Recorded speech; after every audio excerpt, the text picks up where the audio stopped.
Welcome to RJ concept. आज है 8 जून 2020 और आज के जितने भी करंट अफेयर्स बन रहे थे सारे इस वीडियो में डिस्कस किए गए हैं। अगर अच्छा लगे तो लाइक कर दीजिएगा, शेयर कर दीजिएगा और हमारे चैनल आरजे कॉन्सेप्ट को सब्सक्राइब कर लीजिएगा। पहला क्वेश्चन कह रहा है, किस मंत्रालय ने 1 year of Modi 2.0 E booklet का विमोचन किया? तो ये सूचना और प्रसारण मंत्रालय के द्वारा किया गया। अब इसकी कुछ डिटेल जान लेते हैं। हमारे सूचना एवं प्रसारण मंत्री प्रकाश जावड़ेकर जी ने 1 year of Modi 2.0 E booklet का विमोचन किया।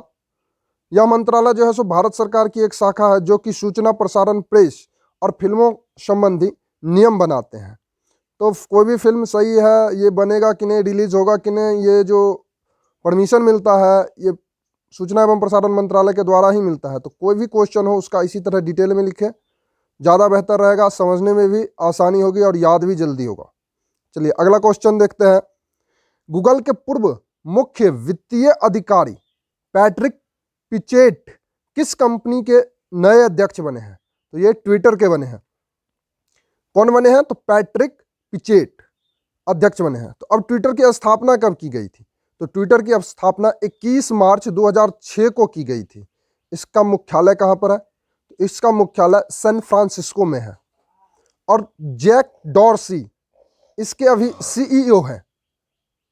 तो अब ये पूर्व में गूगल के वित्त अधिकारी थे। तो अब गूगल के बारे में कुछ जान लेते हैं। गूगल की स्थापना 4 सितंबर 1998 ईस्वी को कैलिफोर्निया में हुआ था लैरी पेज के द्वारा। और इसके अभी जो सीईओ हैं गूगल के वो सुंदर पिचाई है जो कि अपने भारतीय मूल के हैं। तो कोई भी क्वेश्चन हो उसको ऐसे ही डिटेल में लिखे, जितना ज़्यादा हो सके उतना ज़्यादा लिखे, वो जल्दी याद होगी। हम बार बार कह रहे हैं। चलिए अगला क्वेश्चन अब देखते हैं। अगला क्वेश्चन कह रहा है, भारत और चीन के बीच लद्दाख की किस सीमा पर लेफ्टिनेंट जनरल स्तर की बातचीत हुई? तो चुशुल मोल्डो सीमा पर। अभी आप लोग को पता ही होगा कि भारत और चाइना के बीच काफ़ी तकरारें चल रही है, जिसके बीच दोनों सेनाओं के अधिकारियों के बीच एक बैठक हुई। वो जो बैठक कहाँ पर हुई थी? तो चुशुल मोल्डो के बीच। सॉरी। अब कह रहा है, भारत की ओर से इस बातचीत में किसने भाग लिया था? तो ये भारत की ओर से 14 यानी 14 कोर की लेफ्टिनेंट जनरल हरिंदर सिंह और चाइना की तरफ से लियू लिन उपस्थित थे। तो चाइना की तरफ से मेजर लियू लिन उपस्थित थे। इन दोनों के बीच बातचीत हुई थी अभी 6 जून को, हाल ही में। अगला क्वेश्चन देखते हैं। अगला क्वेश्चन कह रहा है, अमेरिका के बाद अब किस देश ने WHO से संबंध तोड़ने की धमकी दी है? तो ब्राजील ने। तो ब्राजील के राष्ट्रपति बोल्सोनारो ने का कहना है कि WHO कोविड-19 को लेकर पक्षपात कर रही है और वो इससे बाहर हो जाएंगे। अगला क्वेश्चन कह रहा है, हाल ही में अनिल सूरी जी का निधन कोविड-19 के कारण निधन हो गया। वे कौन थे? तो वो एक प्रोड्यूसर थे। इनके कुछ फिल्म है, कर्मयोग, राज तिलक, बेगुनाह जैसी कई फिल्में कर चुके हैं। अगला क्वेश्चन कह रहा है, केंद्र सरकार ने शहरों में वन का आवरण बढ़ाने के लिए किस कार्यक्रमों की शुरुआत किया है? तो वन आवरण बढ़ाने के लिए वन आवरण बढ़ाने के लिए किस कार्यक्रमों का शुरुआत किया है? तो वो नगर वन है। अब हमारे पर्यावरण एवं वन मंत्री कौन है? तो वो है प्रकाश जावड़ेकर जी, केंद्रीय पर्यावरण एवं वन मंत्री हैं। तो अब इसी में जो है सो दूसरा क्वेश्चन बन सकता है कि नगर वन कार्यक्रम किसके द्वारा शुरू किया गया? तो वो केंद्र सरकार के द्वारा शुरू किया गया। तो इस तरह से क्वेश्चन बनाने की भी कोशिश करें जितना ज़्यादा से ज़्यादा हो सके। अगला क्वेश्चन कह रहा है, कोहाला पनबिजली परियोजना चीन की सहायता से किस देश में बनाया जा रहा है? तो पाकिस्तान, पीओके प्रांत पाकिस्तान में। अब पाकिस्तान के प्रधानमंत्री कौन है? तो इमरान खान। भारत और पाकिस्तान के बीच कौन सी सीमा है? तो ये रेड क्लिफ सीमा है। या फिर दूसरा क्वेश्चन ये भी हो सकता है, कोहाला पनबिजली परियोजना पाकिस्तान में किसकी सहायता से बनाया जा रहा है? तो वो चीन की सहायता से। तो इस तरह से क्वेश्चन खुद से भी बनाने की कोशिश करें। अगला क्वेश्चन कह रहा है, चंद्रकांता गोयल का अभी हाल ही में निधन हो गया। उनका संबंध किस राजनीतिक पार्टी से था?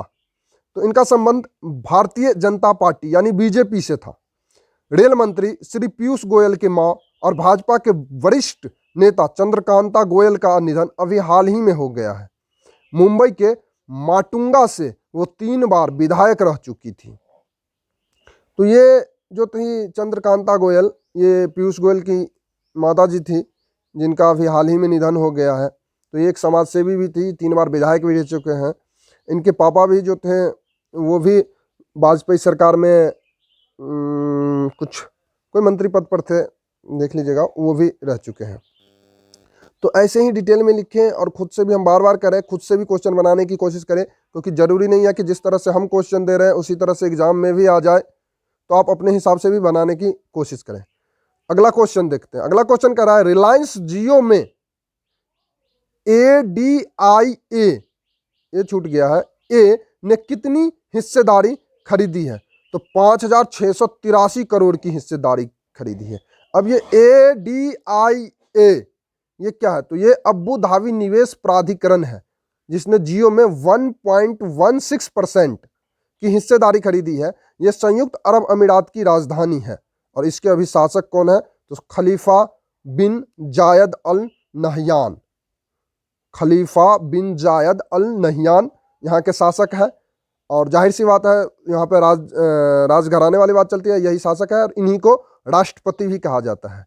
तो अभी कह सकते हैं कि सऊदी अरब के राष्ट्रपति कौन से हैं या अबू धाबी के राष्ट्रपति कौन से हैं? तो खलीफा बिन जायद अल नहयान। चलिए अगला क्वेश्चन देखते हैं। अगला क्वेश्चन कह रहा है संयुक्त राष्ट्र रूसी भाषा दिवस कब मनाया जाता है? तो 6 जून को मनाया जाता है। रूसी भाषा दिवस यूनाइटेड नेशन मनाता है। अब यूनाइटेड नेशन की स्थापना कब की गई थी? तो 24 अक्टूबर 1945 ईस्वी को इसका स्थापना हुआ था।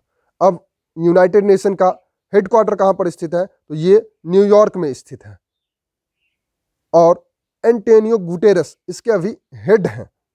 और 24 अक्टूबर, चूंकि 24 अक्टूबर को इसकी स्थापना हुई थी, इसीलिए यूनाइटेड नेशन डे भी 24 अक्टूबर को ही मनाया जाता है। तो इसमें क्वेश्चन पहला तो था जो संयुक्त राष्ट्र रूसी भाषा दिवस कब मनाया जाता है? तो 6 जून को मनाया जाता है। अब किसके द्वारा मनाया जाता है? तो यूनाइटेड नेशन के द्वारा मनाया जाता है। तो क्वेश्चन बन जाता है यूनाइटेड नेशन की स्थापना कब हुई थी? तो 24 अक्टूबर 1945 ईस्वी को हेडक्वार्टर कहाँ है? तो न्यूयॉर्क। इसी तरह से डिटेल में लिख लीजिए। चलिए अगला क्वेश्चन देख रहे हैं। अगला क्वेश्चन कर रहा है फोर्ब्स पत्रिका द्वारा जारी सबसे ज्यादा कमाई करने वाली सेलिब्रिटी की लिस्ट में कौन सबसे शीर्ष पर रही? तो काइली जेनर सेलिब्रिटी की लिस्ट में सबसे ऊपर रही। और महिला एथलीट्स में नाओमी ओसाका सबसे ऊपर रही। और ओवरऑल एथलीट्स में बताए थे रोजर फेडरर सबसे ऊपर था। अगर ये वीडियो अच्छा लगे तो लाइक कर दीजिए, शेयर कर दीजिएगा और कमेंट कर दीजिएगा। हमारे आरजे कॉन्सेप्ट चैनल को सब्सक्राइब कर लीजिएगा। धन्यवाद।